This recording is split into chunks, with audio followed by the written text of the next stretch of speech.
Listen, let me tell you a story about a man called Ayo. Handsome six-pack Ayo. The kind of man who walked around the village like he was God's gift to women. But by the time I finish this story, you will shake your head, because this same Ayo who made every woman turn her head, he would soon become the most hated man in the entire village. But wait, I'm getting ahead of myself. Let me start from the beginning. Ayo was fine. I'm not talking about regular fine. I'm talking about the kind of fine that makes married women forget their wedding vows. 6'2", muscles everywhere, skin like polished mahogany, smile like sunshine. Every morning at 5 a.m., you would find him at the village square doing push-ups, showing off those six-pack abs like he was advertising for a gym. When Ayo walked past, conversations stopped. Women, young and old, would pause just to watch him pass. But here's the thing about Ayo. He knew he was handsome. Oh, he knew it very well, and he used it like a weapon. Ayo was a mechanic by profession, but his real full-time job was being the village comfort provider. He fixed cars during the day, but at night, he was fixing something else entirely. The loneliness of married women whose husbands were too busy, too tired, or too foolish to notice what was happening right under their noses. Now you might be wondering, how did this man get away with it? Simple. Ayo was smart about it. He never bragged to his friends. He never posted anything on social media. He kept quiet like a thief in the night. Except instead of stealing money, he was stealing, well, you know what I'm saying. His first donation happened with Mama Tunde, a married woman whose husband traveled for business. Mama Tunde would bring her car to Ayo's workshop for repairs that didn't exist. "Ayo, I think something is wrong with my engine," she would say, batting her eyelashes. And Ayo, being the helpful young man that he was, would smile and say, "Don't worry, Mama Tunde. Let me check your engine thoroughly." 9 months later, Mama Tunde gave birth to a baby boy who looked suspiciously nothing like his husband, but had Ayo's exact same dimples, his nose, that mischievous smile. Her husband, Papa Tunde, was so excited about finally having a son that he threw a massive celebration and named the boy Blessing. He had no idea that the real name should have been Ayo Jr. But Ayo didn't stop there. Oh no! There was Auntie Bisi, the pastor's wife. There was Sister Kemi, the choir director. There was even Mama Ngozi, the women's fellowship leader. The pattern was always the same. A woman would approach Ayo with an innocent request. Ayo would flash that killer smile. One thing would lead to another, and exactly 9 months later, a baby would be born with features that looked more like the village mechanic than the actual husband. And the most funny part? The husbands never suspected a thing. When Papa Tunde's friends told him, "Hey, your son looks like Ayo the mechanical," Papa Tunde would laugh and say, "Ayo is a fine boy now. My son is also fine. That's why they look similar." The denial was strong in that village. By the time Ayo turned 30, he had created what can only be described as a biological empire. Children who looked exactly like him were scattered across the village like seeds in a well-watered garden. And the funny thing, these children were growing up together, playing together, going to the same school together, completely unaware that they were actually siblings. There was blessing, there was prosper, there was favor, there was testimony, and the list went on and on. The village primary school looked like an Ayo fan club reunion. All the kids had the same dimples, the same smile, the same athletic build. But nobody connected the dots because, well, nobody wanted to believe that sweet, helpful, church-going Ayo could be responsible for such widespread generosity. Ayo himself lived a simple life. He had a small house, drove a modest car, and attended church every Sunday like a good Christian boy. In church, he would sit quietly, nodding along to the sermon about faithfulness and self-control, all while making eye contact with at least 3 different women whose husbands were sitting right next to them. The audacity was truly impressive. But here's where Ayo made his biggest mistake. He got comfortable. He got careless. He got cocky. He started to believe that he was untouchable, that he would never face consequences. And that's exactly when everything dramatically went wrong. It started with a simple conversation between two women at the market. Mama Tunde was buying tomatoes when she ran into Auntie BC. They started talking about their children as mothers do. Ah, Mama Tunde, your blessing is growing so tall and those dimples so handsome, Auntie BC said. Thank you, Ma. Your Prosper is also very handsome. Oh. In fact, the two of them look like brothers, Seth. Auntie BC laughed. Ha, true. Oh. Everyone has been saying that. Even their smile is the same. Then Mama Ngozi walked past with her son Testimony, and both women stopped and stared. Testimony had the same dimples, the same nose, the same build. Mama Ngozi, they called out, come here, we want to ask you something. What started as a casual conversation turned into a full investigation. The three women stood there in the market looking at their sons, then looking at each other, then looking at their sons again. And slowly, like a horror movie realization, the truth began to dawn on them. Wait, Mama Tunde said slowly, when did you say Prosper was born? March 2019, Auntie BC replied. Why? Blessing was born January 2019. Testimony was born May 2019, Mama Ngozi added, her eyes widening. The three women stood in shocked silence. Then Mama Tunde whispered the name that would change everything. Ayo. Within 24 hours, word had spread through the village like wildfire. Women started comparing notes, dates, features. The community WhatsApp groups were on fire.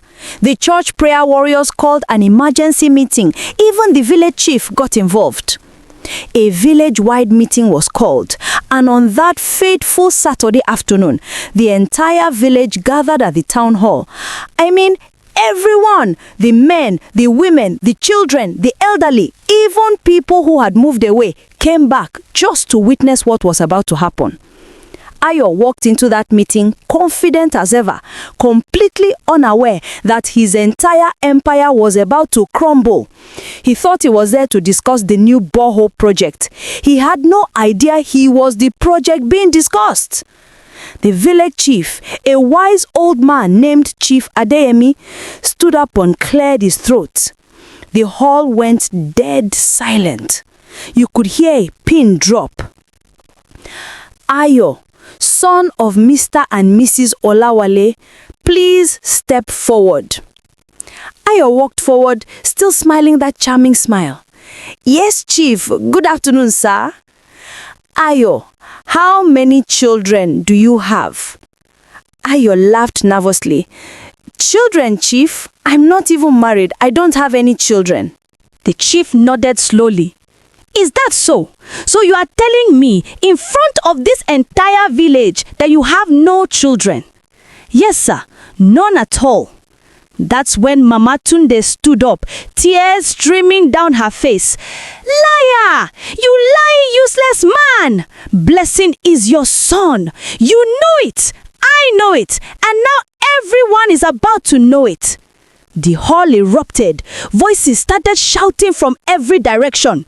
Prosper is also a son, and favor, and testimony, and victory, and goodness, and mercy. One by one, women stood up, some crying, some angry, some just in shock, pointing at their children and declaring Ayo as the father. The men sat there frozen, some in denial, some in anger, some calculating in their heads whether their child looked anything like them or more like the village mechanic. Ayo's confidence melted like ice cream in the sun. His eyes darted around the room, looking for an escape route, but the exits were blocked. He was surrounded by the consequences of his actions, quite literally. Children who looked like him were sitting in every direction he turned. The chief raised his hand for silence. "We will get to the bottom of this. I have arranged for DNA tests to be conducted for any family that requests it. The result will be ready in 2 weeks." And that's when the real chaos began. Husbands who had been in denial suddenly wanted answers. Wives who had been keeping secrets started confessing through tears. Children who thought they knew their fathers were now questioning everything. 2 weeks later, the village gathered again. This time, nobody was smiling. A medical doctor from the city had been brought in to deliver the DNA test results. 52 families had requested tests. 52 families were about to have their worlds turned upside down. The doctor stood at the front of the hall with a thick folder of results. The tension in the room was suffocating. "I will call out the family names and you will come forward to receive your results privately," the doctor announced.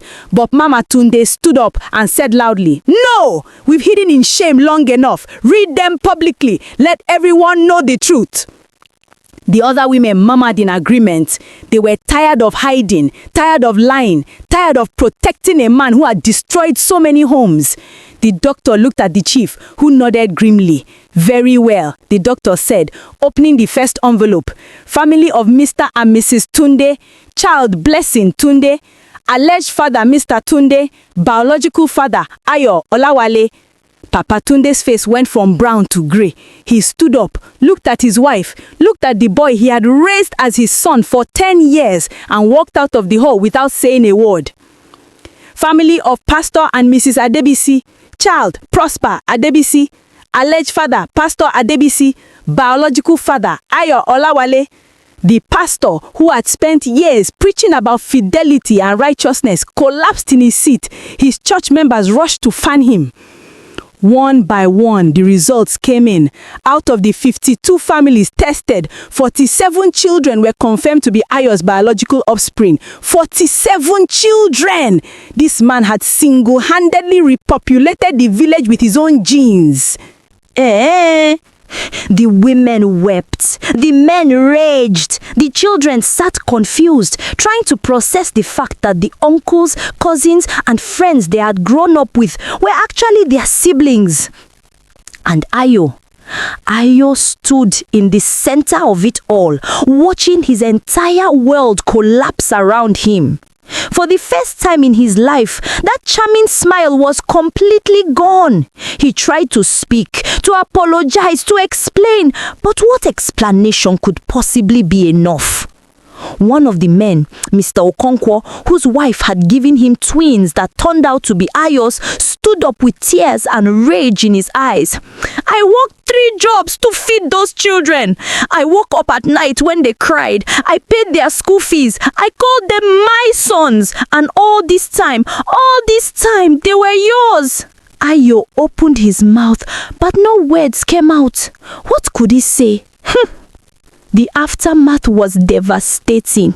23 marriages ended in divorce within 3 months. The pastor resigned from his position and left the village in disgrace. Papa Tunde had a nervous breakdown and had to be hospitalized. Some men chose to stay with their wives and raise the children anyway, but the trust was gone, the love was tainted, and the families were broken. The children suffered the most. Kids who had grown up with stable families suddenly found themselves in the middle of adult chaos they didn't understand. Blessing learned that Papa Tunde wasn't his father. Prosper discovered that the pastor who baptized him wasn't his biological dad. These children had identity crises at ages when they should have been worried about homework and cartoons. And what about Ayo? The village elders held a meeting and decided on his punishment. He was ordered to pay child support for all 47 children, a financial burden that would cripple him for the rest of his life. His mechanic shop was empty.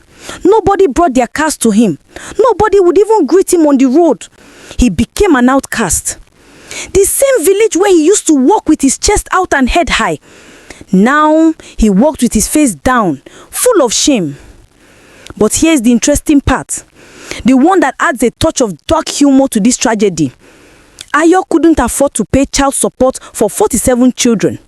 The math simply didn't work. Even if he worked 24 hours a day, 7 days a week, he couldn't make enough money. So the village came up with a creative solution. Ayo would work for free, doing repairs and maintenance for every single family whose child he fathered.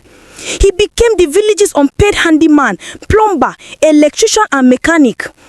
Every day, he would wake up and report to a different house, fixing whatever needed fixing, while facing the cold stares of husbands whose trust he had betrayed and the tears of women whose lives he had ruined.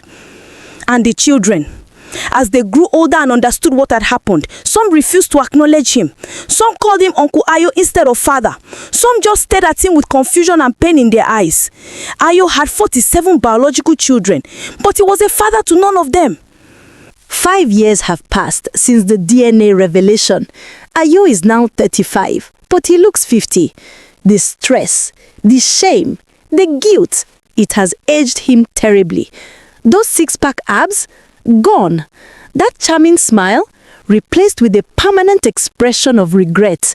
That confidence, crushed under the weight of 47 children he cannot properly care for and multiple families he destroyed.